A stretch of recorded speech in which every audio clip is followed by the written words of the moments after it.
هنا رانا عدنا مع الشيف غورمالي الحلقة الثالثة الآن اللي جاكم بمفور وبسلطة باكستانية دارها في الكواليس. عاود دارها لنا في الكواليس الشيف غورما، والله فريمون ما شاء الله. الله يسلمك الله يعزك. قدم دوك نعت لهم كيفاش طاب المفور تاعك شيف. أعزائي المشاهدين، بعد ما نعت لكم طريقة التحضير نتاع المفور تاع الماعز، دونك هو راهو واجد. ودرت لكم ان غارنيتور صغير برك، هي سان غارنيتور تاع باكستان مع لا فيوند روج او فيوند بلون ولا صافي، يدير حاجه خفيفه. الطريقه تاع المفور تاعي نورمالمون المفور راه واجد. احنا راح نحلو المفور.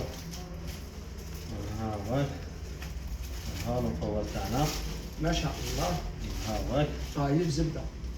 ها المفور تاعنا اللي هو طريقتي الخاصه.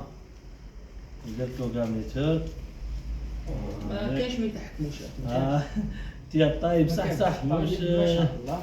عاد نهزهم عليك شاف سيمون هذا. هزهم ايه صح شاف. ها الطريقه نتاعي اللي طيبت بها المفور. شوف الله يبارك، شوف دايب حاجه ما شاء الله عند تبارك الله خوتي الشيف برما الشهير. يعني كي يقول لك ما تقدرش تهز اللحم ما تقدرش. شوف الله يبارك. صح ما تقدرش.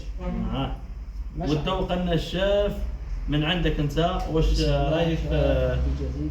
صح هذا الطرف صغير يا شيخ. ليش بوتي بالك باش خلطني مالك. بسم الله. تياب موش. شوف الله يبارك ما شاء الله. باش يعني تشوفوا اللحم يعني طيب من كل بلاصه. ما شاء الله ما شاء الله. وخلطة التوابل عنتر زادت فيه النص. هو الحمل اصلا بنين، ولكن بهذه التوابل ومع اليد الشيف غورما بركه زادت النص خوتي. صدقوني والله خوتي فريمون ما شاء الله. كنتم مع الشيف غورما والشيف امير اللي كانت هذه الحصه ان شاء الله.